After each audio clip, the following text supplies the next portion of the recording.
Hello friends, नमस्कार और स्वागत है आपका आपके favourite YouTube channel and Facebook page Dhiman Rajesh Dhiman में। फ्रेंड्स, आज की वीडियो में हम डिस्कस करेंगे डिटर्मिनेंट की प्रॉपर्टीज। सबसे पहले होगी रिफ्लेक्शन प्रॉपर्टी, फिर रेपिटेशन प्रॉपर्टी, उसके बाद हम डिस्कस करेंगे switching property, sum property, scalar multiple property, invariance property and triangular properties. तो आइए शुरू करते हैं आज का वीडियो। हमारी सबसे पहली प्रॉपर्टी है रिफ्लेक्शन प्रॉपर्टी। इसमें क्या है? The value of a determinant remain unchanged if its row and column are interchanged. इसका मतलब क्या हुआ कि अगर हमारे पास कोई एक डिटर्मिनेंट है, जैसे उसके फर्स्ट रो के एलिमेंट हैं A1, B1, C1, second row के एलिमेंट हैं A2, B2 एंड C2, और थर्ड रो के हैं A3, B3, C3। तो इसकी जो वैल्यू आएगी, अगर हम इसका ट्रांसपोज ले लेते हैं, जैसे मैट्रिक्स में हमने ट्रांसपोज ले लिया है, उसी तरह से इसका अगर ट्रांसपोज ले लें तो लिखा है यहाँ पर remain unchanged if rows and column are interchanged. जैसे पहली रो में A1, B1, C1 है और हम एक और डिटर्मिनेंट ले लेते हैं ऐसे और चेंज कर देते हैं, तो पहली रो में आएगा A1, A2, A3, second row में होगा B1, B2, B3, third row में आएगा C1, C2, C3। तो इस डिटर्मिनेंट की वैल्यू जो आएगी और इस डिटर्मिनेंट की वैल्यू जो आएगी वो इक्वल रहेगी। हमने रो को कॉलम में चेंज कर दिया, उसके बावजूद भी इन दोनों की वैल्यू चेंज रहेगी, तो इसको बोलेंगे हम रिफ्लेक्शन प्रॉपर्टीज। जैसे नाम से ही हमें क्लियर हो रहा है, रिफ्लेक्ट मतलब वो ही वैल्यू को रिफ्लेक्ट करेगी, जो यहाँ पर वैल्यू मिलेगी वो ही यहाँ पर वैल्यू मिलेगी। तो है फर्स्ट प्रॉपर्टी रिफ्लेक्शन प्रॉपर्टी। जैसे यहाँ से क्या वैल्यू आएगी जब हम इसको सोल्व करेंगे? A1, देखिए यहाँ पर A1, फिर B2 C2 हो जाएगा, B2 C3 होगा, माइनस C2 B3, उसके बाद देखिए माइनस B1 आएगा यहाँ से, अब A2 C3, फिर माइनस C2 A3, और लास्ट में जब हम C1 से इसको देखेंगे C1, तो मल्टीप्लाई करने के बाद आएगा A2 B3 minus B2 A3, वही वैल्यू हमें यहां से मिलेगी। है रेपिटेशन प्रॉपर्टी। रेपिटेशन प्रॉपर्टी में क्या है? इफ एनी टू रोज और column of a determinant are identical then the value of determinant vanishes या इक्वल टू 0।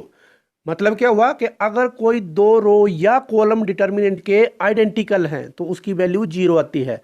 सपोज करें यहाँ पर एक डिटर्मिनेंट लिख रहा हूं मैं A1, B1, C1, यहाँ लिखा मैंने A2, B2, C2, और फिर थर्ड रो को फर्स्ट रो का रिपीट कर दिया मैंने A1, B1, C1। इसकी वैल्यू हम बिना कैलकुलेट किए हुए 0 लिख सकते हैं।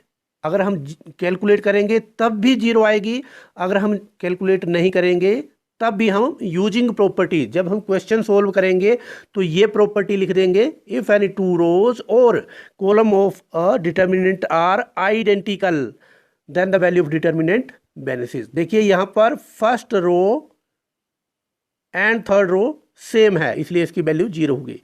अगर फर्स्ट कॉलम या कोई और कॉलम बराबर हुआ तब भी उसकी वैल्यू 0 आती है, जैसे A, B, C, फिर मैं लिखता हूं सेकंड कॉलम को भी यही A, B, C, और इसको लिख देता हूं D, E, F। तो यहां पर देखिए first column and second column दोनों आइडेंटिकल है, इसलिए इसकी वैल्यू 0 हो जाएगी। आप चाहें तो इसकी वैल्यू को अलग अलग कैलकुलेट करके देख सकते हैं, ये वैल्यू 0 ही आएगी। और डिटर्मिनेंट की अगली प्रॉपर्टी है स्विचिंग प्रॉपर्टी। स्विचिंग का मतलब क्या है? अदला बदली या जंप करना। इफ एनी टू रोज और columns of a determinant are interchanged then sign of the determinant changes. मतलब क्या हुआ कि अगर हम किन्हीं दो रो या कॉलम्स को इंटरचेंज कर दें तो उस डिटर्मिनेंट की वैल्यू तो वही रहेगी, लेकिन साइन चेंज हो जाएगा। अगर पहले प्लस है तो माइनस हो जाएगा, अगर माइनस है तो प्लस हो जाएगा। जैसे ये एक एग्जाम्पल है हमारे पास, एक डिटर्मिनेंट ले लेते हैं A1 A2 A3 B1 B2 B3। अब क्या किया मैंने, इफ रो आर इंटरचेंज, जैसे यहां पर थर्ड, तो इसका कोई डिटर्मिनेंट वैल्यू आ गई, मान लीजिए डेल्टा, और हमने एक नया डिटर्मिनेंट ले लिया इसी के ही कंपैटिबल। उसमें क्या करेंगे, दो रो को इंटरचेंज कर देंगे। मैं फर्स्ट और थर्ड रो को इंटरचेंज करता हूं, तो ये आएगा C1 C2 C3। Second row as it is रहेगी, और थर्ड रो वो फर्स्ट रो बन जाएगी A1 A2 A3। देखिए ये थर्ड रो है, ये यहां पर फर्स्ट रो है, यहां पर थर्ड रो बन गई।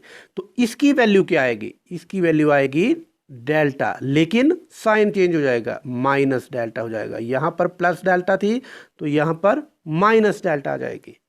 यहां इस प्रॉपर्टी को थोड़ा सा आगे एक्सटेंड कर सकते हैं। इफ एनी रो और column of a determinant is crossed over k rows और column, then determinant get multiplied by -1 power k. इसका मतलब क्या हुआ कि अगर हमारे पास डिटर्मिनेंट 3/3 से बड़ा है और हमने रोज या कॉलम को जंप करवाया है, दो से ज्यादा या एक रो से ज्यादा जंप करवाया है, तो हम उसकी वैल्यू क्या लिखेंगे, डिटर्मिनेंट की वैल्यू तो वही आएगी, लेकिन साथ में -1 पावर के, जितनी रो से जंप करवाया है। जैसे यहां पर हमने एक रो से जंप करवाया था, तो यहां पर इसकी वैल्यू क्या आई थी, -1 पावर 1 इंटू डेल्टा। डेल्टा है पुराने डिटर्मिनेंट की वैल्यू। तो देखिए -1 पावर 1 कितना आया, माइनस, इसलिए हमें यहां पर माइनस डेल्टा लिखा। इस प्रॉपर्टी को हम ऐसे समझ सकते हैं, जैसे ये एक डिटर्मिनेंट है 4/4 का, और इसकी वैल्यू आ गई सपोज करो L, और एक और डिटर्मिनेंट है, यहां पर हमने जो फर्स्ट रो है ये वाली रो, इसको जंप करवा दिया, इससे भी और इससे भी, दो रो जंप करवा के हमने तीसरी रो को रिप्लेस कर दिया इससे। तो देखिए ये फर्स्ट रो थर्ड रो पे जाके आ गई ऐसे। तो अब इसकी डिटर्मिनेंट वैल्यू क्या होगी, -1 पावर के मतलब कितनी रो को जंप करवाया है हमने, एक रो ये जंप करवाई है, एक रो ये जंप करवाई है, तो दो रो को जंप करवाया है, और इसकी वैल्यू कितनी है L, तो इसकी वैल्यू भी L होगी। अब इसका मतलब क्या हुआ, -1 पावर 2, तो -1 पावर का 2 का मतलब +L। इसका मतलब ये हुआ कि अगर किसी रो को अगर हम इवन नंबर ऑफ रो से जंप करवाते हैं तो हमारा डिटर्मिनेंट वही रहेगा, डिटर्मिनेंट वैल्यू वही रहेगी। या किसी कॉलम को भी हम इवन नंबर ऑफ कॉलम से जंप करवाते हैं तो वही रहेगी। अगर ओड नंबर से जंप करवाते हैं तो मैग्नीट्यूड वही रहेगा, साइन चेंज हो जाएगा, रो के केस में भी और कॉलम के केस में भी। इसको बोलेंगे स्विचिंग प्रॉपर्टी। और फ्रेंड्स, आगे बढ़ने से पहले आपके साथ एक इन्फॉर्मेशन शेयर करना चाहता हूं कि आपका कोई साथी या आपका कोई रिश्तेदार किसी कंपटीशन की तैयारी कर रहे हैं, तो उसके लिए हमारा चैनल है एग्जाम क्रैकर, जिसमें आप मैथ्स के शॉर्ट ट्रिक्स, रीजनिंग की इजी एक्सप्लेनेशन और जीके के क्वेश्चन को देख सकते हैं जो एग्जाम ओरिएंटेड हैं। इस चैनल को आप जरूर विजिट करें, इसका लिंक मैंने डिस्क्रिप्शन बॉक्स में दिया है, या आप आई बटन में जाके देख सकते हैं। नेक्स्ट इज सम प्रॉपर्टी, और इसमें क्या है, if each element of a row or column of a determinant is expressed as the sum of two terms, sum of two or more terms, then the determinant can be expressed as sum of two or more determinant। यहां पर लिखा है किसी रो या column को अगर हम उसके सारे के सारे एलिमेंट को दो या ज्यादा टर्म में एक्सप्रेस कर दें तो उसकी वैल्यू क्या होगी, अगर हम उसके उतने ही डिटर्मिनेंट बना दें, सम ऑफ टू और मोर डिटर्मिनेंट। हम एक एग्जाम्पल लेते हैं यहां पर एक डिटर्मिनेंट का, जिसकी फर्स्ट रो है ABC, सेकंड रो है A+2x, B+2y, C+2z, third row है XYZ।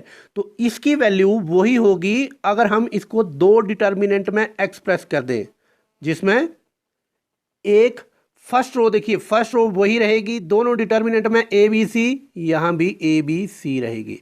Second row first element a B c, तो यहाँ भी ए बी सी, और यहाँ क्या लिखेंगे 2x 2y 2z, तो ये आएगा 2x 2y 2z।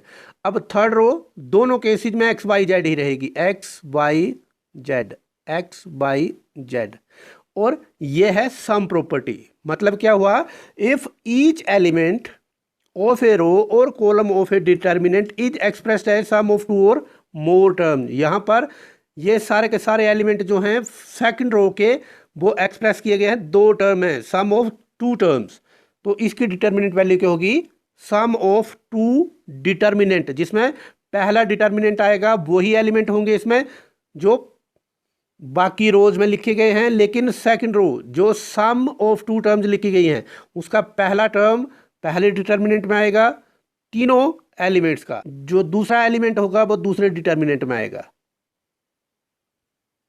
हमारी नेक्स्ट प्रॉपर्टी है स्केलर मल्टीपल प्रॉपर्टी। तो इसमें क्या लिखा है, if each element of a row और column of determinant is multiplied by constant K, then value of determinant is K times the value of the original determinant. जैसे अगर हमारे पास एक डिटर्मिनेंट है यहाँ पर ऐसे A B C E F G H I J, और इसकी वैल्यू है डेल्टा, और हम किसी रो को मल्टीप्लाई कर दें, जैसे एक नया डिटर्मिनेंट ले लेते हैं यहाँ पर, और मैं सेकंड रो को के से मल्टीप्लाई कर देता हूँ, तो दूसरा डिटर्मिनेंट होगा ए बी सी, और हर एलिमेंट को मल्टीप्लाई करना है के ई के एफ के जी, और फिर third row as it is रहेगी। तो इसकी वैल्यू क्या है, बिना कैलकुलेट किए हुए डेल्टा है तो डेल्टा रहेगा, और यहाँ पर मल्टीप्लाई किससे हमने किया, के से, तो इसको भी के से मल्टीप्लाई हो जाएगा, और ये इस नए डिटर्मिनेंट की वैल्यू आ जाएगी के डेल्टा। सपोज करो यहाँ अगर 10 आता और हम यहाँ पर 5 से मल्टीप्लाई करते हर रो को, तो आंसर आना था 5 × 10 50। This is scalar multiple property. आगे है इनवेरिएंस प्रॉपर्टी। तो इसका क्या मतलब है, इफ टू एनी रो और column of a determinant a multiple of another row और column is added then value of the determinant remain changed. मतलब किसी रो या किसी कॉलम में किसी दूसरी रो के मल्टीपल को ऐड कर दें तो वैल्यू वही रहेगी। जैसे हमारे पास एक एग्जांपल है, एक डिटर्मिनेंट है जिसकी फर्स्ट रो है A1 A2 A3, सेकंड है B1 B2 B3, और थर्ड है C1 C2 C3। हमने एक नया डिटर्मिनेंट कंस्ट्रक्ट किया जिसमें हमने फर्स्ट रो और सेकंड रो को एज इट इज लिखा है जैसे यहाँ पर लिखी गई है, लेकिन थर्ड रो को हमने क्या किया है, इन दो एलिमेंट्स को पहले एलिमेंट प्लस यहाँ पर इसको के से मल्टीप्लाई किया और ऐड करके लिखा यहाँ पर A1 प्लस के B1, यहाँ पर A2 प्लस के B2, यहाँ पर A3 प्लस के B3, ये एलिमेंट लिखा। तो इसकी वैल्यू भी उतनी ही रहेगी जितनी इसकी वैल्यू थी, तो इसकी हमने डेल्टा सपोज की थी और इसकी भी डेल्टा ही आएगी। सबसे इंपॉर्टेंट प्रॉपर्टी है इनवेरिएंस प्रॉपर्टी। ये बहुत बार यूज होती है जब हम डिटर्मिनेंट को with the help of its property solve करते हैं। तो और हमारे आज के वीडियो की लास्ट प्रॉपर्टी है ट्रायंगुलर प्रॉपर्टी। इसमें क्या दिया है, if all the element above और below the main diagonal of determinant are equal to 0 then determinant value is equal to the product of its main diagonal elements. मतलब क्या है कि अगर हमारे पास कोई एक डिटर्मिनेंट है, जहां पर देखिए क्या लिखा है, डायगोनल एलिमेंट्स जो हैं ये हैं डायगोनल एलिमेंट्स, और इसके नीचे के सारे एलिमेंट ये भी और ये भी, अगर ये 0 हैं तो हमारे इस डिटर्मिनेंट की वैल्यू क्या होती है, हम जो डायगोनल एंट्री हैं उनको ही मल्टीप्लाई कर देते हैं। इसका मतलब यहां पर आएगा इन दोनों केसेस में A1 B2 C3, A1 B2 C3, और यहां पर A1 B2 C3। क्यों? क्योंकि यहां पर डायगोनल एंट्री के ऊपर के सारे एलिमेंट 0 हैं, तो इन दोनों केसेस में हम आंसर को डायगोनल एंट्रीज को ही मल्टीप्लाई करते हैं और लिख देते हैं। यह भी बहुत इंपॉर्टेंट प्रॉपर्टी है जब हम डिटर्मिनेंट को इसकी प्रॉपर्टी के साथ सोल्व करेंगे। इस प्रॉपर्टी को हम दोबारा समझते हैं इस एग्जांपल के साथ। देखिए यहाँ पर पहली रो जो है वो x square minus one, x square plus one, x square plus by square है। दूसरी रो 0 x square plus one by square. तीसरी रो 0 0 1।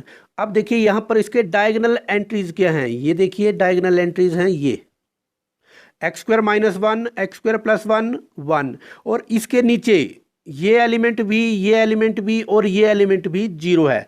तो इसका इस प्रॉपर्टी के हिसाब से रिजल्ट क्या होगा, हम बिना कैलकुलेट किए हुए इन तीनों एंट्रीज को मल्टीप्लाई कर देंगे, इसको भी, इसको भी और इसको भी। तो ये आएगा x square minus one into x square plus one, और फिर ये हो जाएगा एक्स पावर 4 माइनस वन, और ये आंसर आ जाएगा। यह है इस प्रॉपर्टी का कमाल। तो फ्रेंड्स, ये था आज का वीडियो। मुझे उम्मीद है आपको वीडियो अच्छा लगा होगा। आप लाइक करें, कमेंट करें, अपने फ्रेंड्स के साथ शेयर करें। अगर आपने हमारे चैनल को अभी तक भी सब्सक्राइब नहीं किया है तो ज़रूर सब्सक्राइब कर लीजिए इसी तरह की मैथ्स के ऊपर वीडियो देखने के लिए। अगर आपने ये वीडियो हमारे फेसबुक पेज के ऊपर देखी है तो हमारे पेज को लाइक और फॉलो करना बिल्कुल ना भूलें। Thank you very much.